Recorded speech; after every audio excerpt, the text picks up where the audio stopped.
నోటిచ్చి vote అడిగే రాజకీయ నాయకులను ముందస్తు అరెస్టు చేసి ఆ తరువాతే దర్యాప్తు జరపాలని అత్యధిక రాష్ట్రాలు అభిప్రాయపడ్డాయి.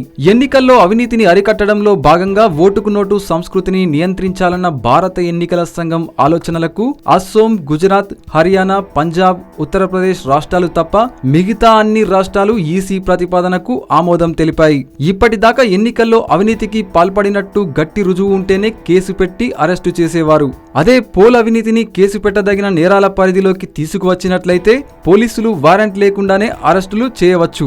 అయితే దీనికోసం సిఆర్పిసి, ఐపీసీలలో సవరణలు తీసుకురావాలన్నారు. ఈ విషయమై 2012లో కేంద్రం హోంశాఖను ఈసీ సంప్రదించింది. ఈసీ సూచనల మేరకు సిఆర్పిసి సవరణ బిల్లును అప్పటి యూపీఏ ప్రభుత్వం తయారు చేసింది.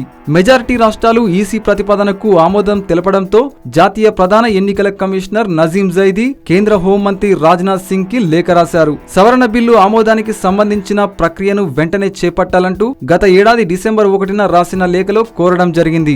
మరోవైపు డబ్బు ప్రభావం ఎన్నికలపై పడకుండా ఉండడం కోసం తనకు అదనపు అధికారాలను కల్పిస్తూ ప్రజా ప్రాతినిధ్య చట్టంలో సవరణలు తీసుకురావాల్సిందిగా లా కమిషన్ ను ఈసీ కోరుతుంది. ఇక ముందుగా నాయకుల వర్ధం పట్టడానికి ఇదో మంచి అవకాశమని ప్రజలు సైతం అభిప్రాయపడటం విశేషం.